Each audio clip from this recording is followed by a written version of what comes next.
Welcome to the Auburn Medical Group YouTube live stream, the entertaining medical live stream where viewers can ask real-time questions of real medical doctors. And here are our hosts, Dr. Mark Vaughn and Dr. Gwen Vaughn.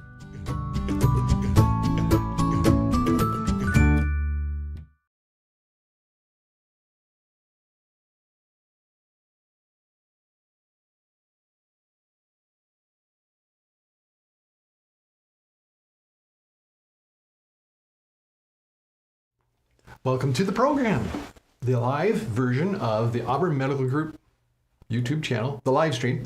And today I am looking for my co-host who may be on his way. We'll find out.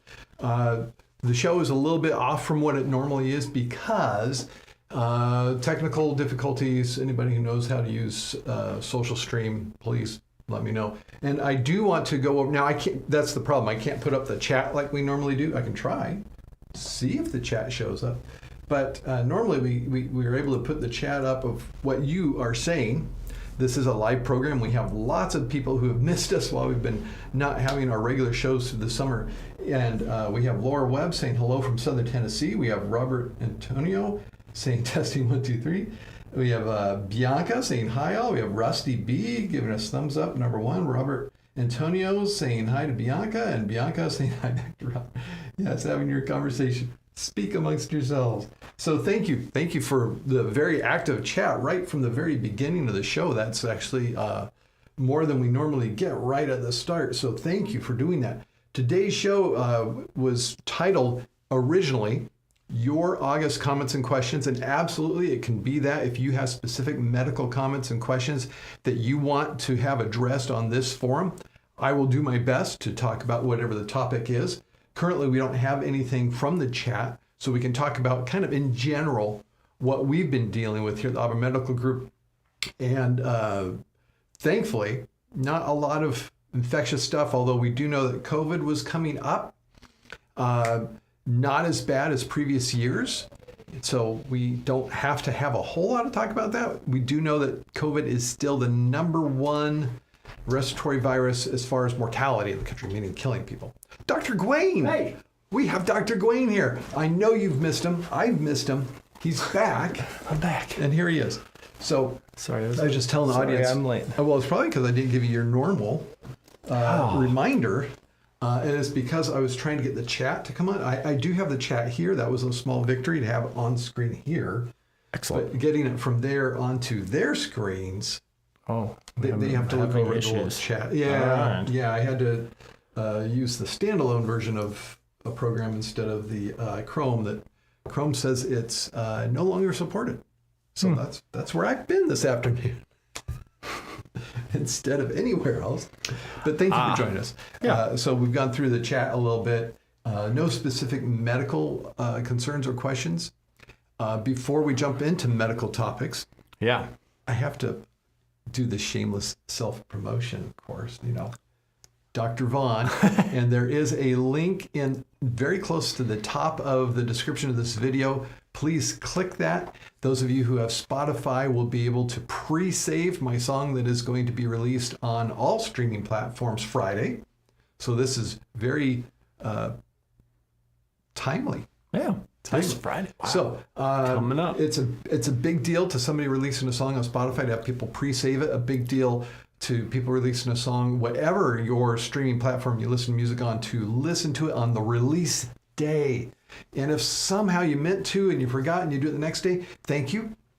But the day it's released, so click on that link so you can see how you can find that song on your streaming platform. And those of you who have Spotify, pre-save it. You can even do it right now while the show is going. You're looking at a device. Just click on the link in the description. Just do it now. Click on the link in the description. We'll be here. We'll be talking. Most devices you'll be able to still hear us talking while you're doing that. Maybe even still see us. I guess I could talk about that one case happened last week. Patient, you were out, so it was a patient that you would normally see. And we've talked about this before, where a patient has sources of information about medicine, but they're not through their doctor, nor are they through reputable websites. Sometimes, yeah. And Strangely, some of them come from PubMed, but we know even with PubMed, some of those studies are PubMed, some of you may know by that name, it's the NIH's library or archive of pretty much every study. All sorts of journals, some of them of questionable value. And anything that's submitted, even if it's just an abstract, finds its way on it, and people can get sometimes the craziest stuff and look at the address and look at it and go, oh, this is from the NIH. And this may come up in a search. You do a search for something, and it says NIH/PubMed or NLH or I don't remember all the letters, but it's a government entity. It's part of the Department of Health and Human Services, and you might think that just because it came from that website that this is from the actual public health website. Right. They have all the submitted abstracts on there, and if you're not careful, you can get some pretty crazy stuff. Yeah.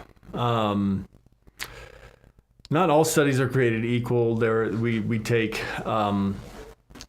extensive classes and meetings and we do take board. Journal club. That's what I'm looking for. Yeah. To make sure that when we look at studies, they are reliable and that they can actually have a useful clinical application. And that they are reproducible. Lots of things go into it. Not every study you can point to and say that is good data that is actionable within medicine. So that's why you can find studies out there on just about anything, but not all of them are the ones that we say, okay, that one is actually reliable and has data that we can use and trust. I think most recently about myself trying to find data on transcranial magnetic field stimulation. Yeah. Is it called TMS? TMS, yeah. Used for depression, and it can be used for a lot of things. That doesn't mean it works, right? But it can be used for a lot of things. Yeah. And I noticed that the data was very, very small sets of patients. Yeah. And that even the authors, their conclusion was needs more study, even though it suggested that it may be helpful. Yeah.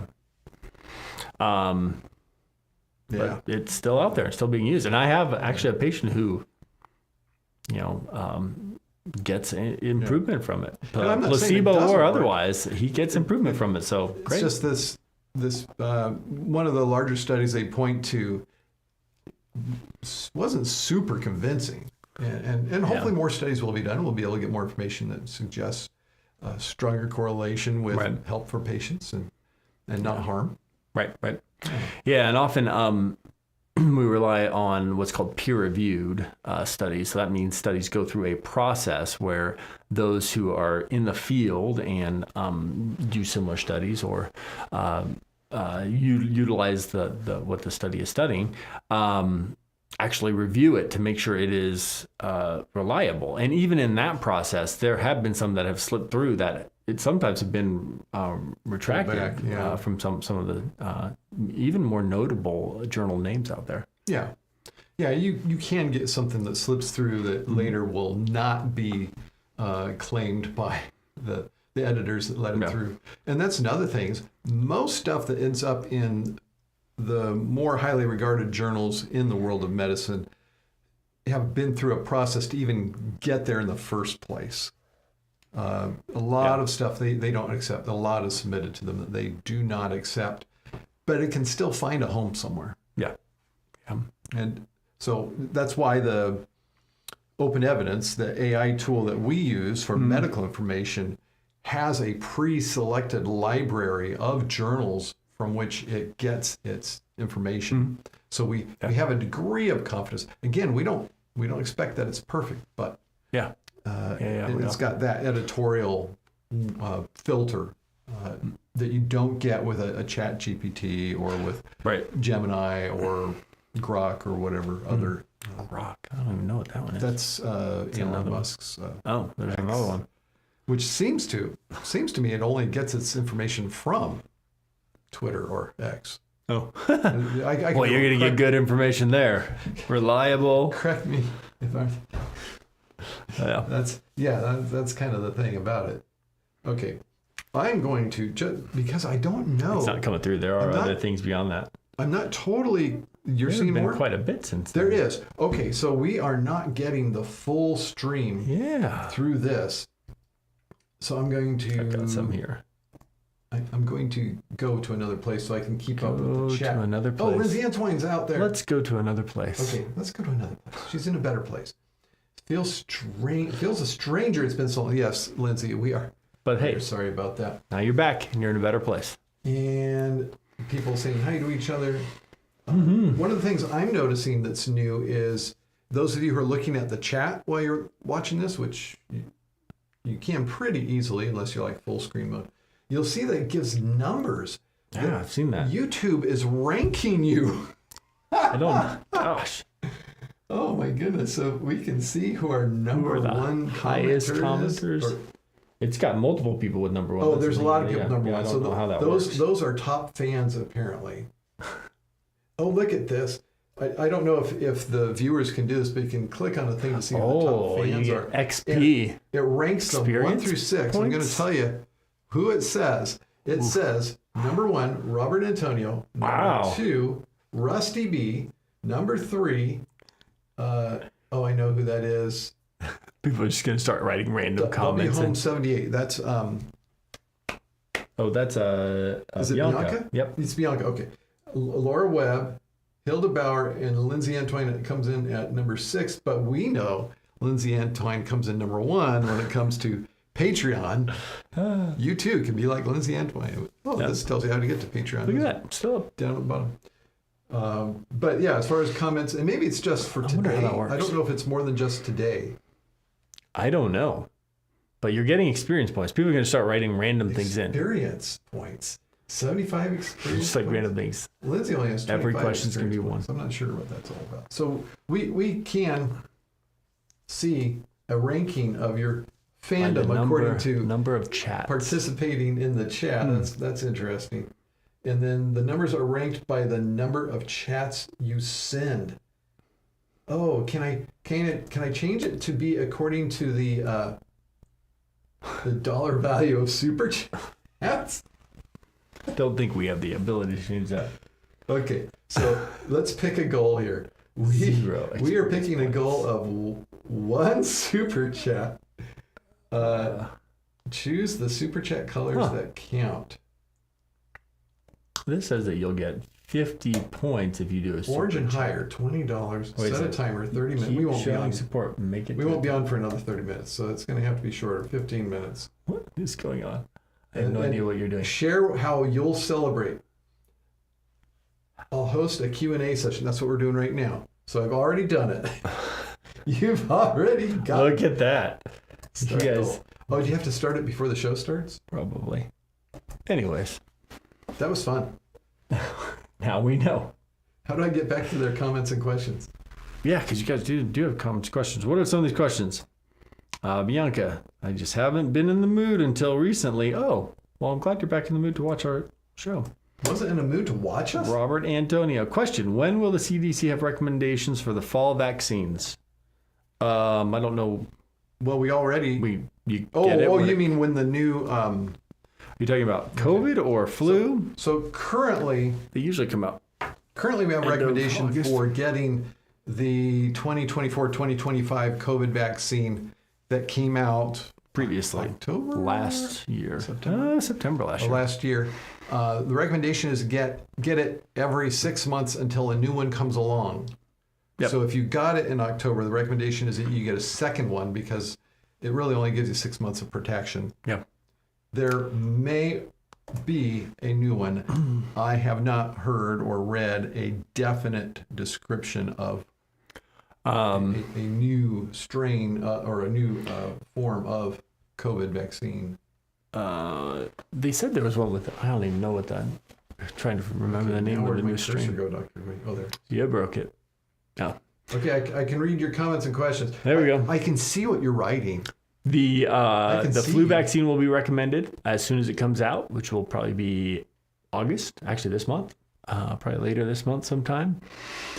Typically, those recommendations are everyone 6 months of age and older should get a flu vaccine. And if you're over age 65, you should get the high-dose flu vaccine. I don't think that'll change this year. It'll probably be the same. There may be a nasal vaccine. I actually haven't heard about that. They were teasing that there may be coming back. But I actually don't know. And lately, I haven't seen anything about a possible combo COVID flu shot. So you just have to I've get not seen one anything either. Yeah. injection. That'd be nice. Right. Wouldn't that be nice? That'd be nice. I'd appreciate that. All in one. And then, of course, we recommend that people still get the RSV vaccine. That's relatively new. If you 2 are shots.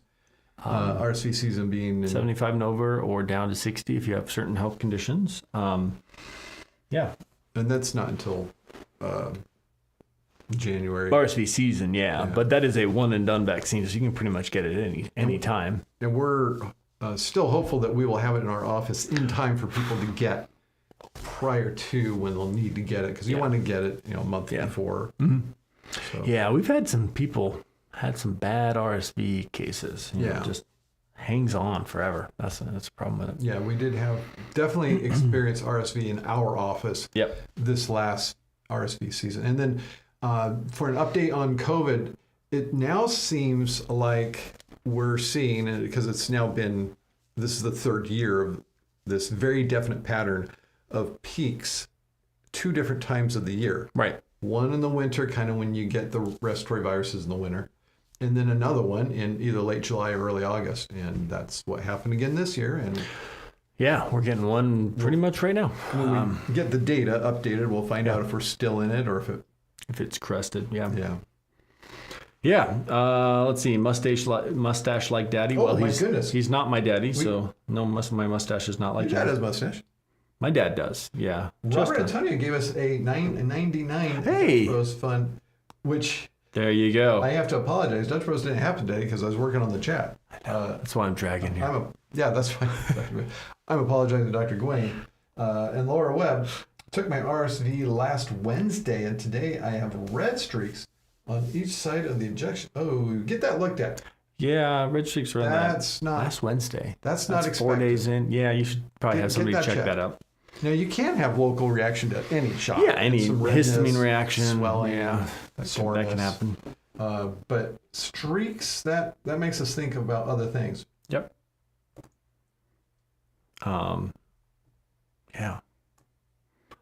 Facility charges, Rusty B comments on. Geez Louise. Facility charges. Yeah, he says $9 on top of $250 for a podiatrist.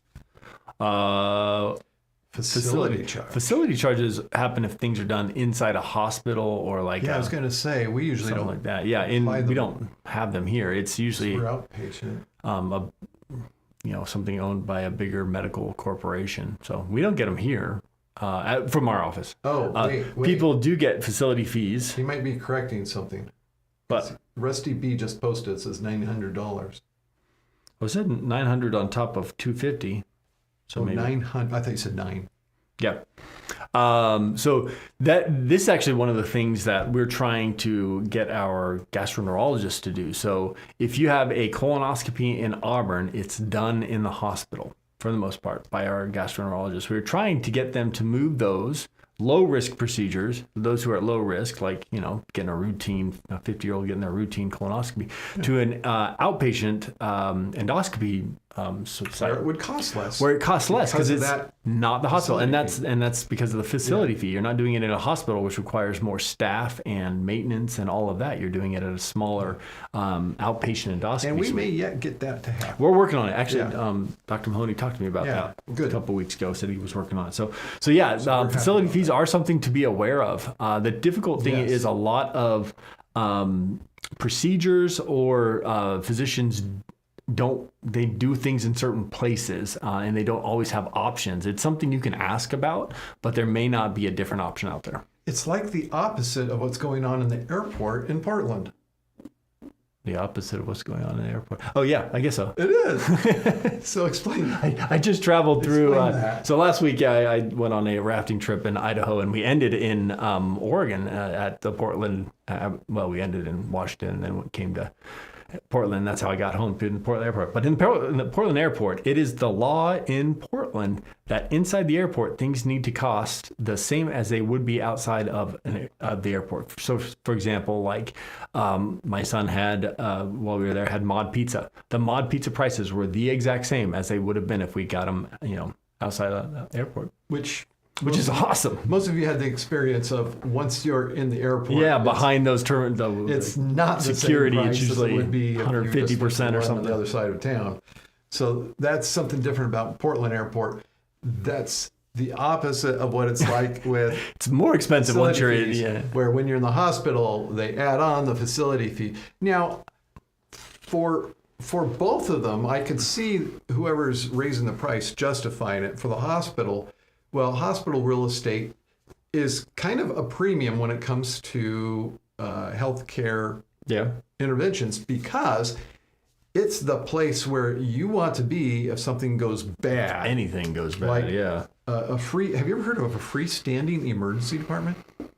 I've not heard of that. Apparently sounds like an it's a urgent thing. care. Well, right. That's what it sounds like. Yeah. But they say freestanding emergency department where they. And I guess what they do is they transfer anything that has to be admitted. Interesting.